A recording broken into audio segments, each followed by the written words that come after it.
A blind piano player, wrestler, long-distance runner, and a creative spirit whose talents have taken her to the stage and into galleries and exhibitions across the U.S. are here to tell their story of their unique and incredible journey together.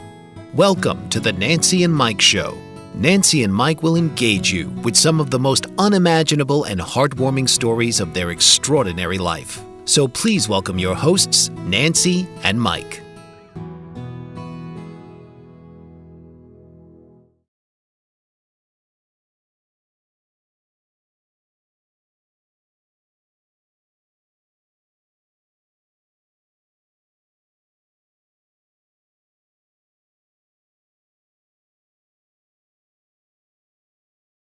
And Mike Show. Yep. Today's date is December the 6th. We're in the month of December now. And 2025. And I made a mistake last week toward the end of the show. And I'm going to correct that mistake before I go into last week and this topic of our next show, which will be show number 20, by the way. And I was talking about baseball, the trades. And the Mets made a trade, Nemo, for Simeon. Simeon came from the Texas Rangers. Oh, okay. And for some reason, I said Seager. Yep. Oops. Which Seager is still in Texas. He used to be for the Dodgers, but he's still in Texas. And I made a mistake. So I wanted to acknowledge that mistake before I go into the next show. Okay. Now, one of the things that happened last week, last Monday, we went to the doctors. We went to actually two doctors. Yeah, first the chiropractor. The chiropractor, which usually turns out okay. Yeah. And one of the things I was coughing because of my blood pressure medication. Yeah, the side effects that I was taking. One of the side effects was coughing. So anyway, they gave me some medicine to take, and it seems to be working. And the good news is my blood sugar was better, my cholesterol was better, all my signs were better. Yep, and your weight went down some. And my weight went down, and I don't have any cancer anymore. Woohoo. And so anyway. Yep, it was good. Nancy's cholesterol was down. Well, of course, her blood sugar is good, and her blood pressure is better than mine. But anyway, we got a good report from the doctor. Yes, thank goodness. Which I didn't expect it to be as good as it was. Now, one thing, since we started our new radio show, I haven't talked about, and I should, because it's related. About why did I go to schools for the blind and all this kind of thing? Well, I was born 3 months early. And must have been real teeny. Yeah, I was less than 3 pounds. I was 2 pounds 13 ounces. Wow. And one of the things they did with kids who were born early is they gave them too much oxygen in the incubator.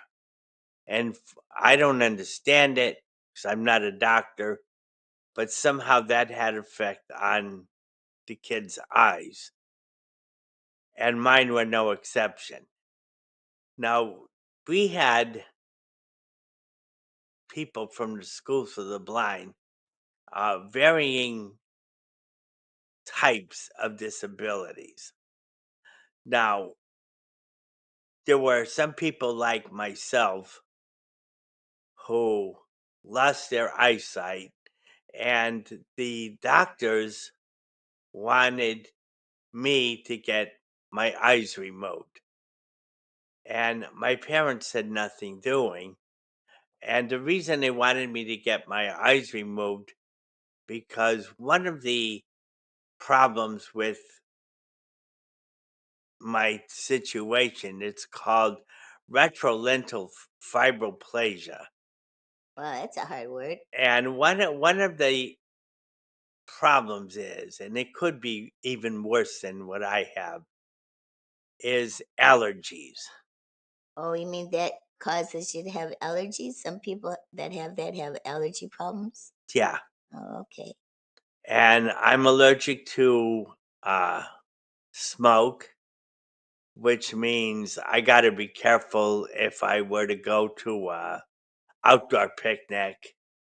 Yeah, campfires. I could get eye infections from the campfire. Of course, animals, and for that reason, and some people did get their eyes removed from that. Now, there are some people that I went to school with who even went beyond my situation, Yeah. and they were severely mentally disabled.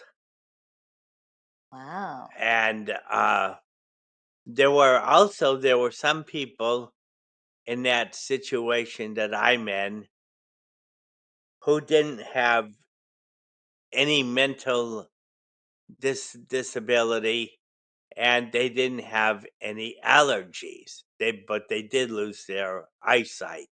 That's why I'm saying there's varying degrees of this. Okay. And this was one of the things that I have, and I still have, but Does some of them have partial sight? uh, very small amounts of sight. Uh, some of them do have. Uh, I know Mike does not. He's no, I got a, don't have he any. can't Any. tell light or dark if the lights are on or off. I don't have any eyesight, whatever. The only one thing I can do is I could feel if the sun is shining in my eyes, You feel the heat. but I feel what I actually feel. I don't see the light, but what I do get is I feel the heat from the sun, Yeah. and it bothers me. I don't like the way it feels. Yeah. With my eyesight, I can't even look for like more than a second. It's so bright. No, I know it's So it's. I have to blink away.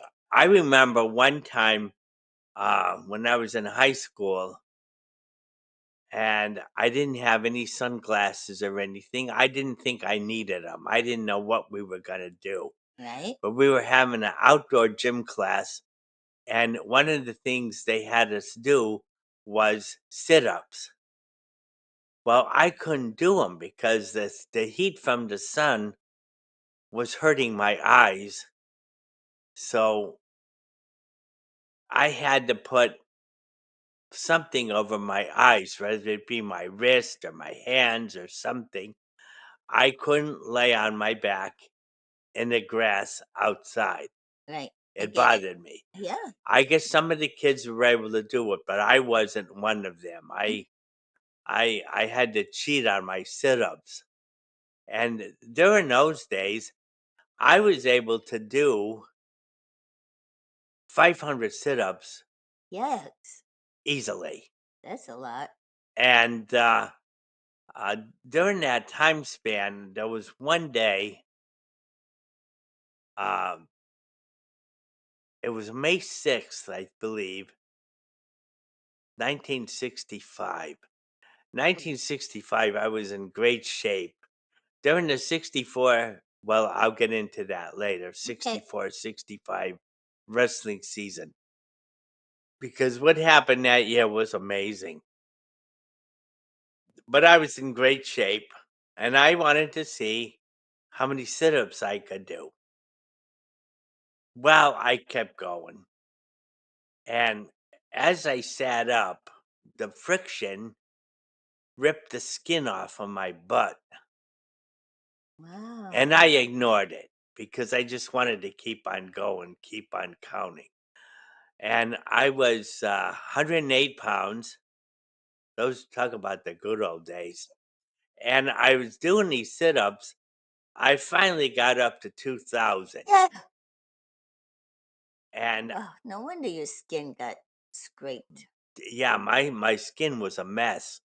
And then I realized that inside my pants in the back was all bloody.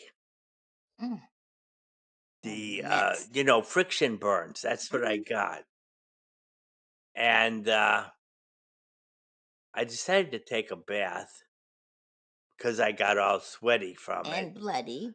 and bloody.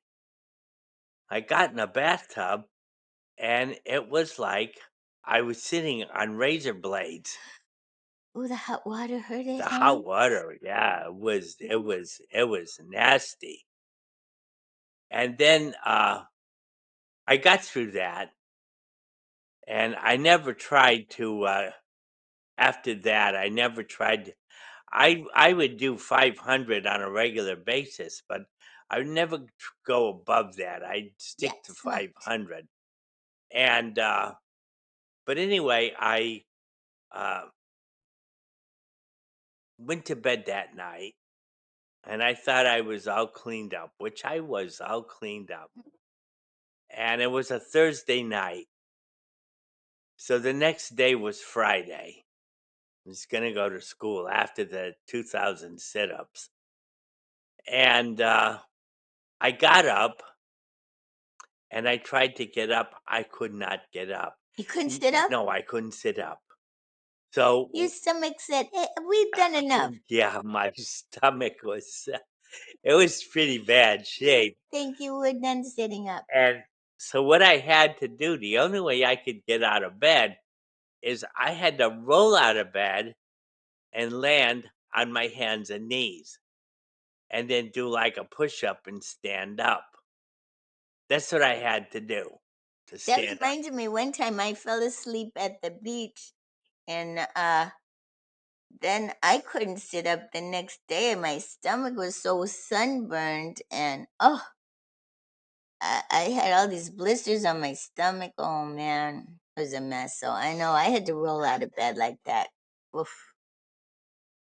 And I could not sit up. If I could sit down, but I couldn't sit up from a laying position Right.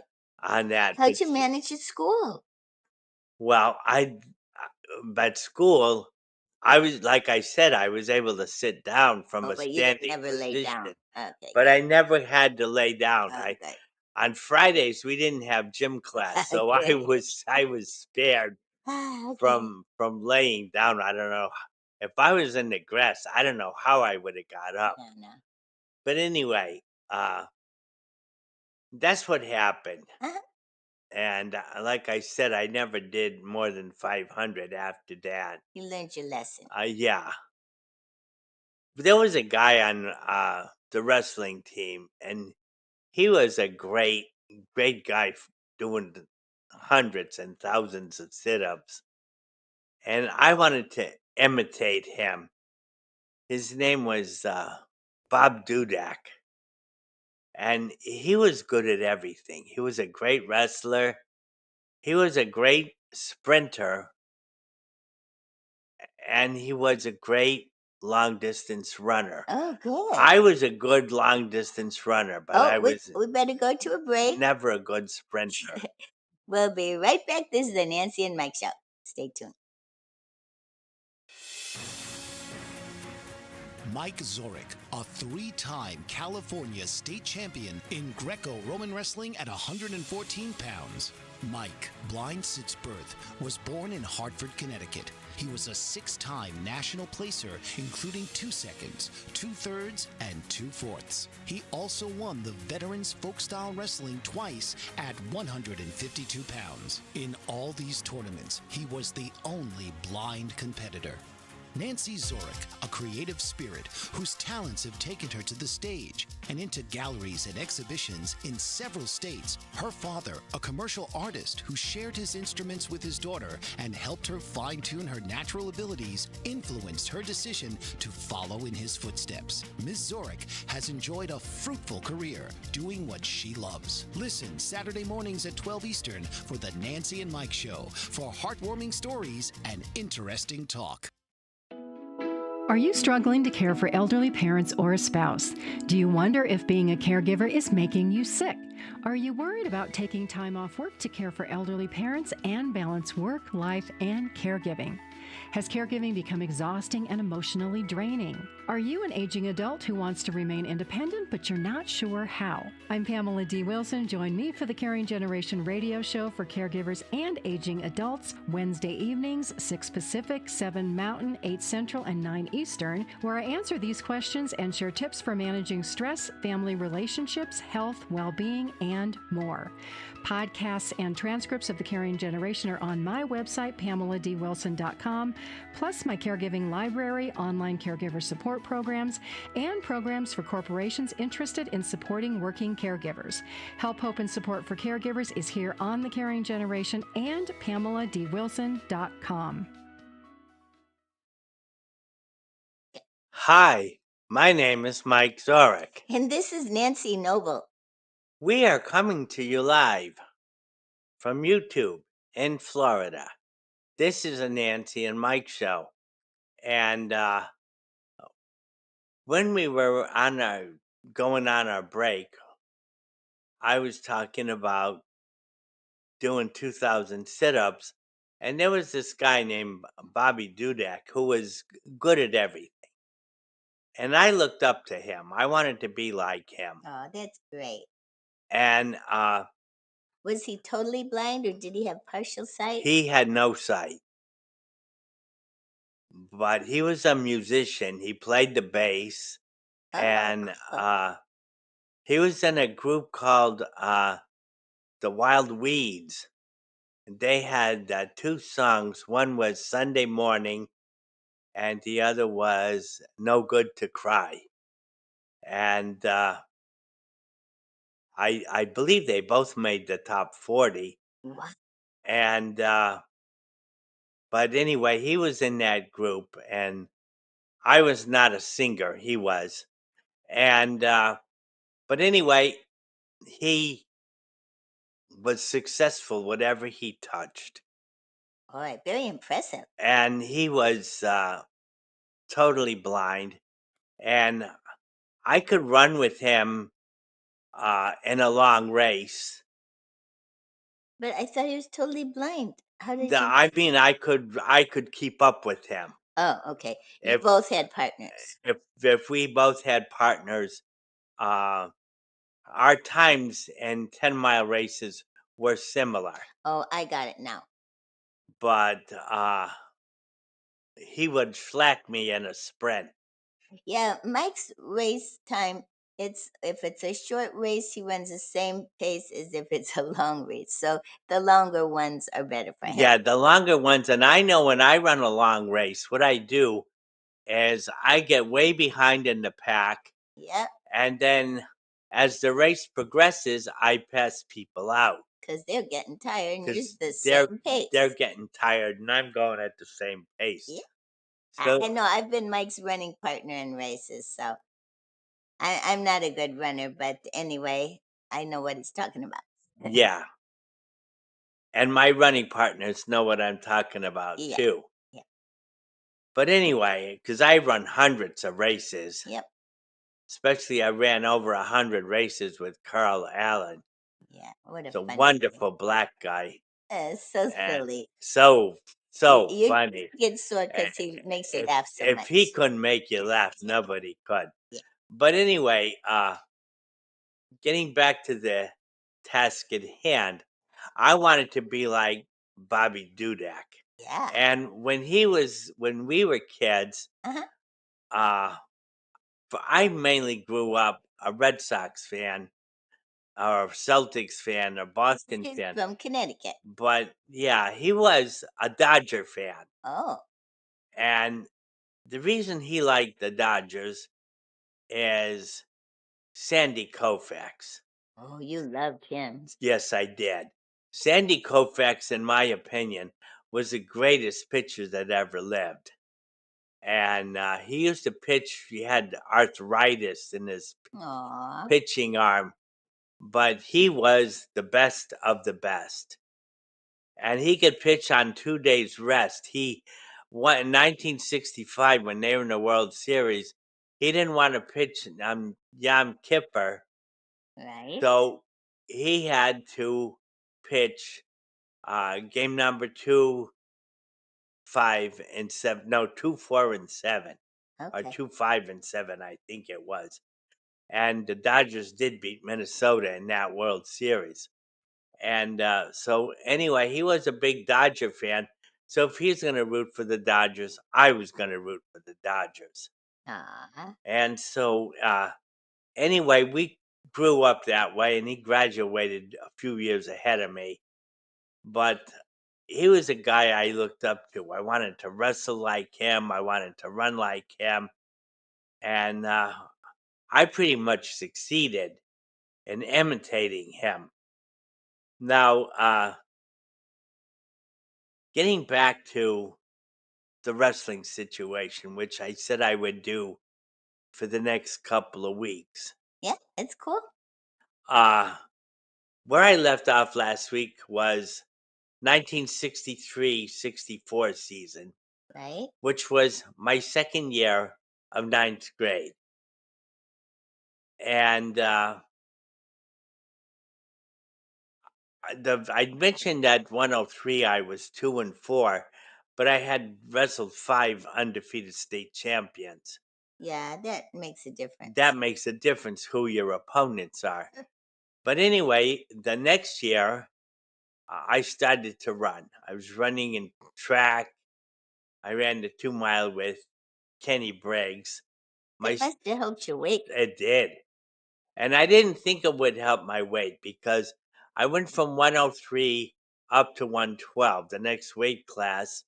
And I didn't know if it would help my weight. The wrestling coach said it did. It would. But I went up a weight class. And I did know that I could never compete in the state tournament. And I really didn't. I wanted to win the state, but I thought, well, I could lose a college scholarship. But my grades weren't very good, and I didn't know if I could get into any college. Right. So I didn't think that was very relevant, but I still wanted to wrestle in the state tournament. So anyway, in the 63-64 season, I had 9 wins and 2 losses, That's much better. which is much better. I was in a higher weight class, and one guy that I beat was an undefeated state champ of New York. And he was totally blind. His name was Steve Ryan. He was very fast. Now, when I wrestled, I think he was the third match of the year, and I beat him 2-1. And this guy Ooh, never lost. close. And what happened was the coach came into the locker room. He said, "Somebody's wrestling an undefeated state champ today." That wasn't a good idea. No, It he scared said it scared everybody. everybody. And He didn't even say what weight class. no, I was the guy who got it, and I beat him 2-1. It was his only loss, and but most blind people don't have a lot of speed. But this guy had incredible speed, What incredible was it? Was speed. he kind of jerky, like that kind of jerky? Or just he's fast, huh? Both, all of the above. Oh, God. And usually I would wrestle a match and then I'd go back to the bench with the rest of my teammates. Mm-hmm. And even if I got all tired out, the weight class after mine was the 120-pound class. Mm-hmm. And Usually by the time the 120-pound class was over, I had recovered from my match. That day, I didn't recover. I was so tired. Wiped out, huh? I was totally wiped out. And I went home and I listened to the rock and roll channel. And this is like 3 hours after the match. I'm still dead tired. Oh, And I'm wondering how I'm going to do my homework. And I they kept hearing "Fools Rush In Where Wise Men Never Go" by Ricky Nelson. I know that. I kept hearing that song. So every time I hear that song, I think of that match with even Wiped today, you out. Steve Ryan. And I'm telling you, I was wiped out for the rest of that night. Did he say anything to you after the match? He refused to shake my hand. Oh, he was upset. He was His first loss. very upset. You know how that hurts. Yes, I do. Yeah. Because I got my first loss Yep. too, so I Mhm. know how it feels. It's one of the ugliest feelings you could ever have. But anyway, that was a thing that happened in 1964. Right? Now I 64, that's when I graduated from yes, I know. school. I was my second year of ninth grade. Yeah. And then the 64-65 season came and I was training. I was training and working and working and working. So anyway, I came to practice November 64 and I was destroying everything in my path. And You were winning a lot of tournaments, a I lot of matches. I was winning a lot of matches. I wasn't in tournaments, but I dual was meets, winning dual school things. meets. Yeah, okay. And I had such an incredible year that year. Oh, I was working on very hard piano pieces. The Minute Waltz by Chopin. oh yeah. That's what I was working I on. like that.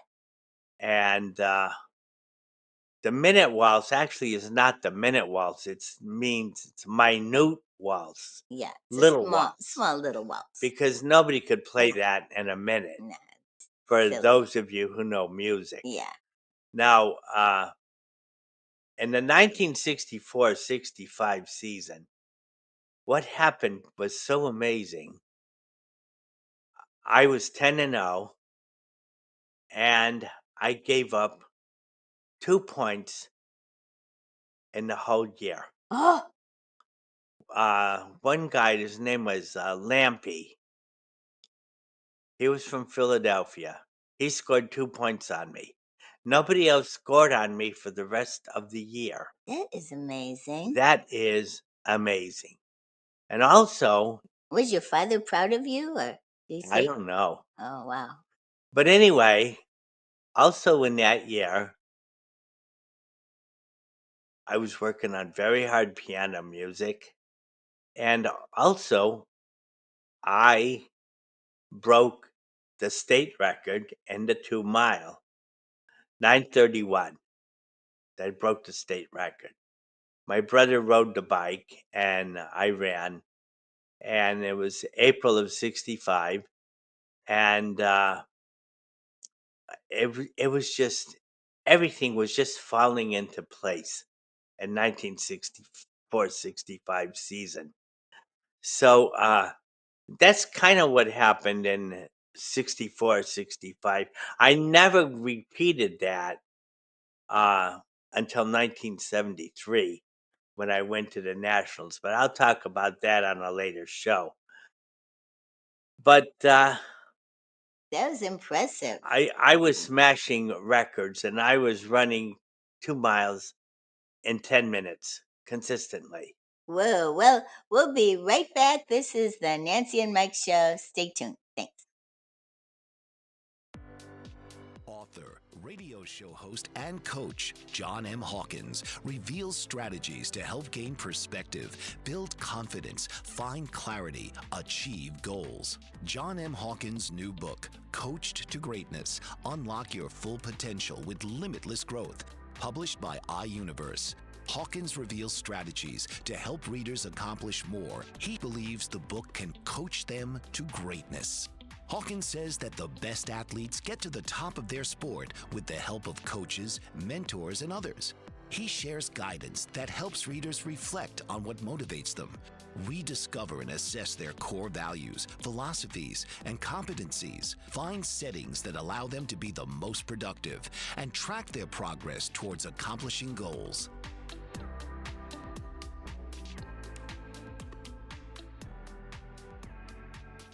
What if there were a super tiny device that could diagnose the brain and is smaller than a single human hair? What if you could see inside the brain to help an epilepsy patient during surgery or to help the fight against Parkinson's disease?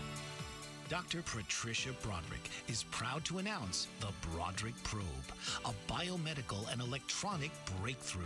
Imagine a probe to help with the understanding and potential cure of brain-related diseases. To learn more, listen live to the Easy Sense radio show with host Dr. Broderick. And to help support the Broderick Foundation, please go to easysense.com and learn how, with your help, we can fight these horrific brain disorders. That's easysense.com to learn more and help support the Broderick Foundation.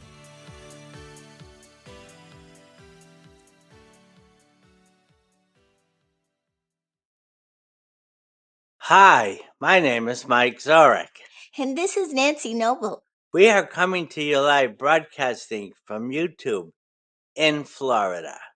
This is the Nancy and Mike show. Yep. And I was talking about what a great year I had in 1965. So if you figure this, I was 9-2 in 63, 64, and 10-0 and 64, 65.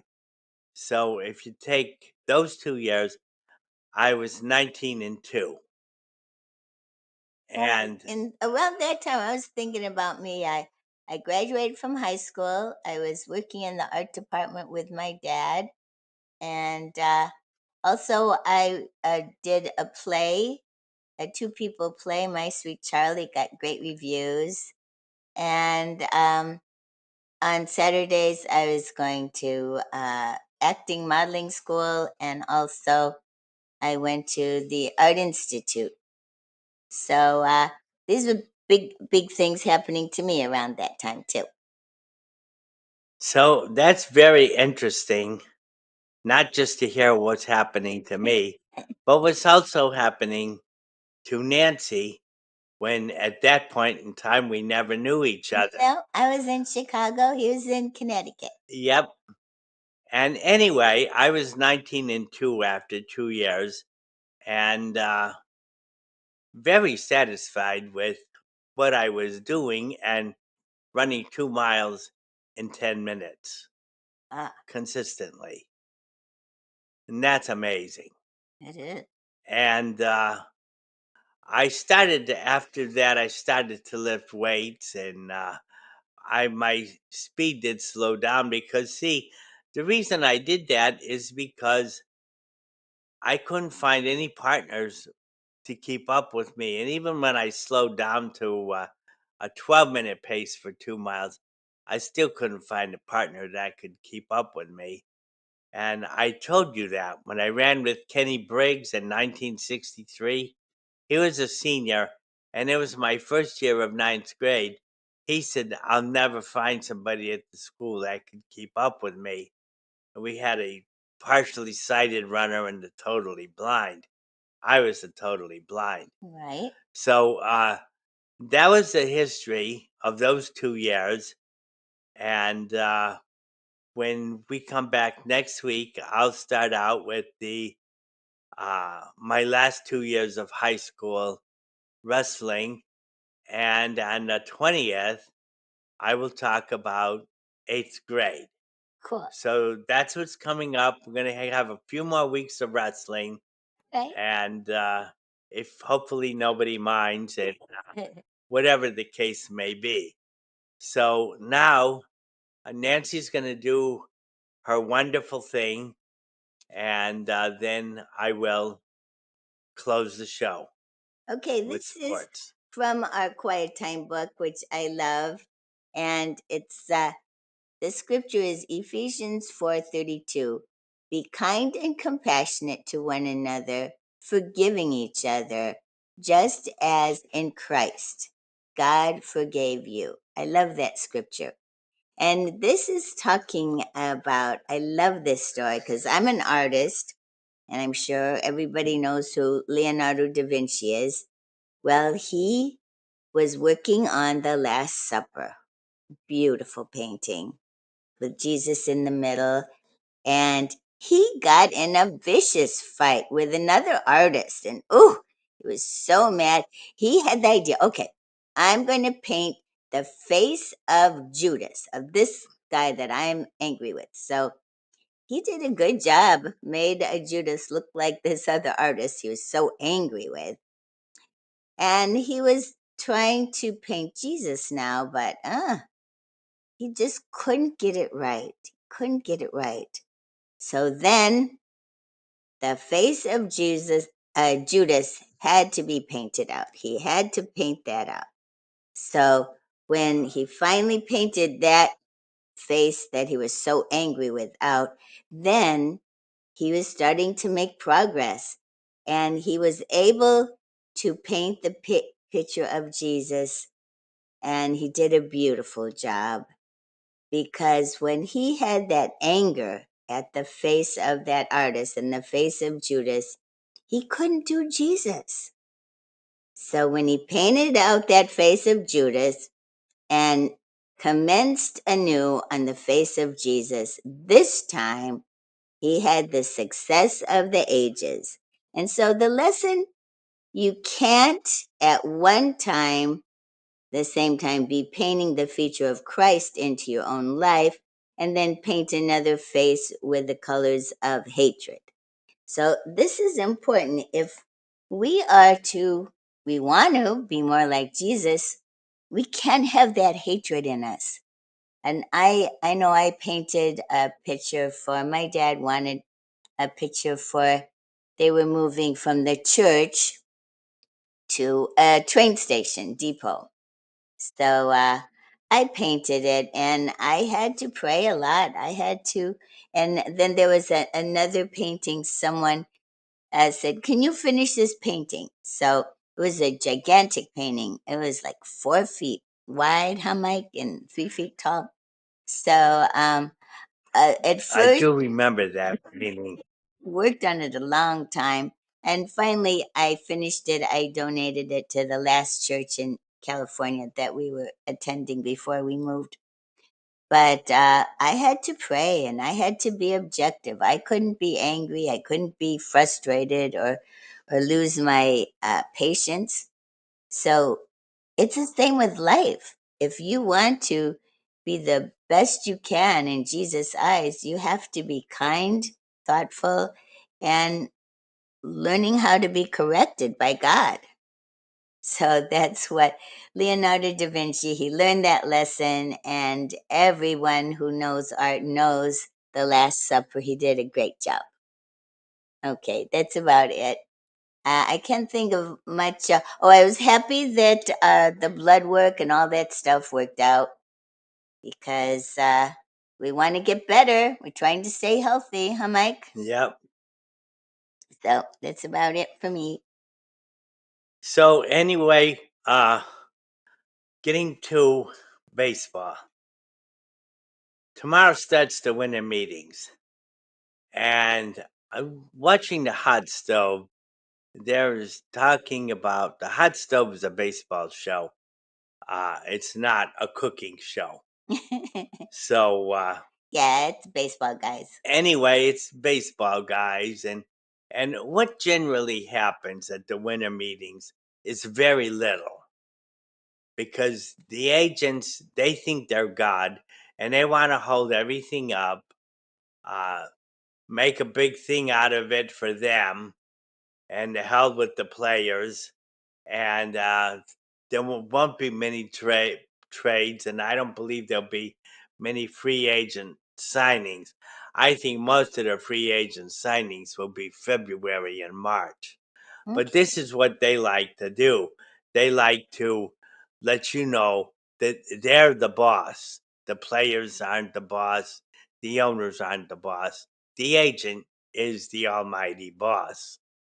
Now, one of the things, uh, talking about football now, and I saw this last week. I was watching uh, the Monday night game. It was a game between the Giants and New England. And I think the Giants will be, uh, they're having problems. Um, and I think they're 2-10 or 2-11. And New England beat them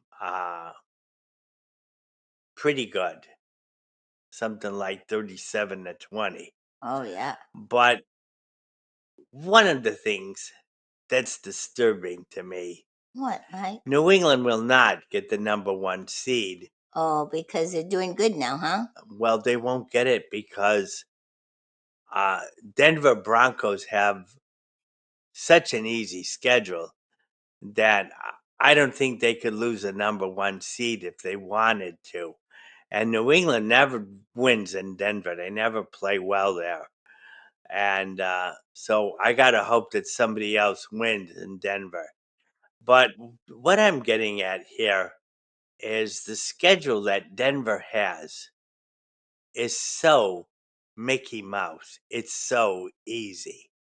And They're playing favoritism, maybe?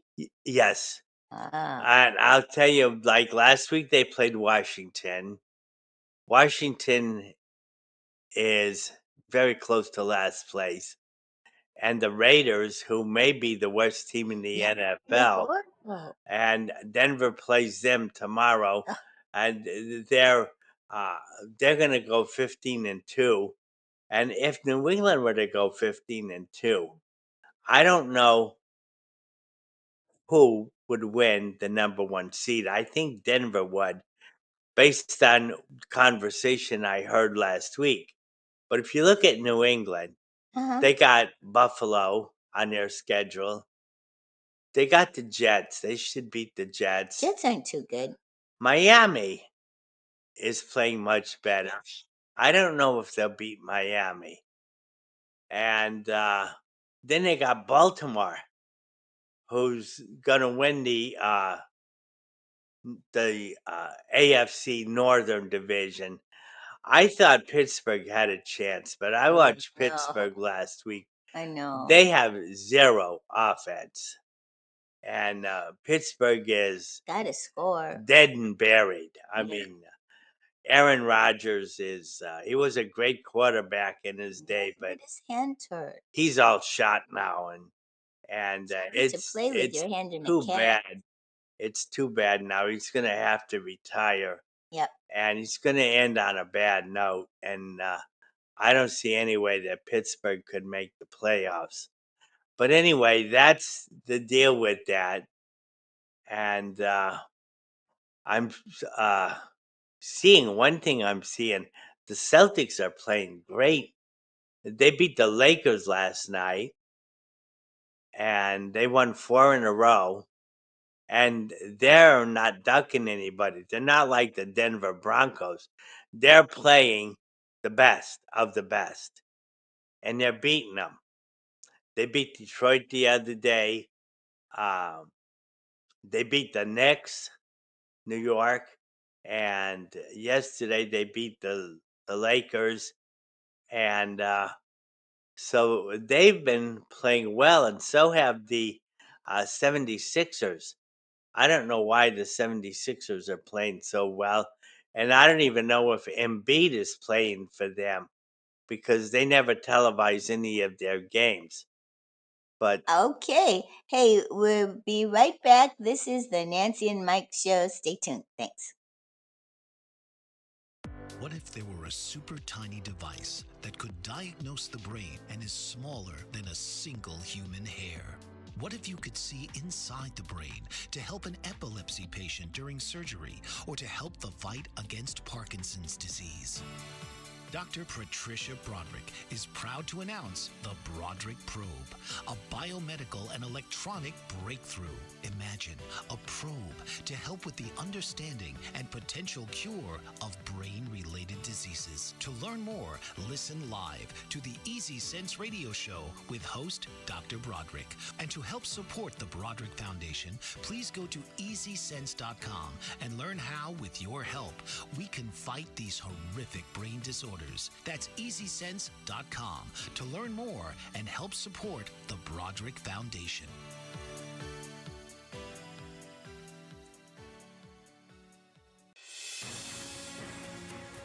Mike Zorick, a three-time California state champion in Greco-Roman wrestling at 114 pounds. Mike, blind since birth, was born in Hartford, Connecticut. He was a six-time national placer, including 2 seconds, 2/3, and 2/4. He also won the Veterans Folk-Style Wrestling twice at 152 pounds. In all these tournaments, he was the only blind competitor. Nancy Zorick, a creative spirit whose talents have taken her to the stage and into galleries and exhibitions in several states. Her father, a commercial artist who shared his instruments with his daughter and helped her fine-tune her natural abilities, influenced her decision to follow in his footsteps. Ms. Zorick has enjoyed a fruitful career doing what she loves. Listen Saturday mornings at 12 Eastern for the Nancy and Mike Show for heartwarming stories and interesting talk. Hi, my name is Mike Zorick. And this is Nancy Noble. We are coming to you live, broadcasting from YouTube in Florida. This is the Nancy and Mike Show. And I was talking about how my two teams, Boston and Philadelphia, were playing. And next week I'll be able to discuss if anything happens at the baseball winter meetings. Well, I hope they get some good Because they're, trade going. I don't think Philly's going to re-sign Schwarber. Nah, everybody wants him. And I think the problem with Philly and what they have to do is get some people who are better contact hitters, less strikeouts. They strike out too much. Get them that get on base more. Yes, you got to get people who hit for higher average and who, because when you get a man on second and nobody out, the guy hits a ground ball to the right side, he's on third, he could score on a sacrifice fly. One thing you got to remember in baseball, a strikeout does nothing for you. It's good for the pitcher, but it's not good for anything else. But anyway, that's one thing they need to work on. And hopefully they succeed. And the Mets are thinking about Kyle Tucker. And, we really don't know anything because it's not even up to the players. It's up to the agents.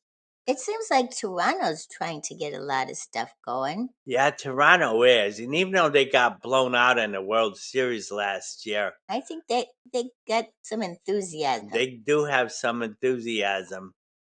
But Toronto doesn't need outfielders. What they need is pitching. Yeah, relief pitching. And so that's what Toronto needs. And they're not going after what they really need. Or at least I'm not aware that they are. Maybe they are. Maybe we'll find out. But anyway, when first day of springtime comes, we should know everything. Yeah. Who has what and where they went and all that. But I don't expect too much to happen at the winter meetings. There'll be a lot of talk. There'll be a lot of rumors. There'll be talk about who's going into the Hall of Fame. You like the rumor mill, huh? I like the rumor mill, yes. I know you do. And see what people are doing. The Hall of Fame doesn't impress me that much. It's especially since the Hall of Fame has been made into a massive mess. You think of some of the people that are in the Hall of Fame. how does Marvin Miller get into the Hall of Fame? The only thing he ever did for the game of baseball was destroy it. Ugh, And what a claim to fame. this guy has done nothing to help the game of baseball. And you get a guy like Kurt Schilling, he can't get in. He's one of the greatest clutch pitchers of all time, and he can't get in because of his political views. And this is when you see stuff like that, you put less emphasis on the accomplishment of making the Hall of Fame. At least I do. Well, you like justice and you like honorable achievements. Yeah, and when you get people who have no business being there, who are in, and you have people who should go in the first year and they don't make it after all their tries, there's something that's not right about that. There's something rotten about that. So anyway, uh, that's where we're at with that, and it's not a good situation. It's not a healthy situation. I never liked nothing. I never liked is award shows. Right. How Nancy could watch the Academy Awards or this, or I never watched the ESPYs, which is the awards for athletes. I never watched that, and I just don't care for award show. It's just me. Well, Some what people. are you going to be talking about next week? Next week, I'm going to talk about my last 2 years of wrestling and my last 2 years of high school wrestling and the winter meetings. I'm sure I'll say something and uh, see what else happens in football or basketball. And so that's pretty much what next week's show is going to be like. And then the following week, which is the 20th, which is the anniversary of an experience I had when I was in the 8th grade, that I will talk about it. I talk about it every year. Amazing experience. And so I'll talk about that in the next 2 weeks. Well, thanks, guys, for listening to us, and we'll talk to you next week. Take care. This has been the Nancy and Mike Show. Tune in each week and become part of the conversation of the amazing journey of Nancy and Mike.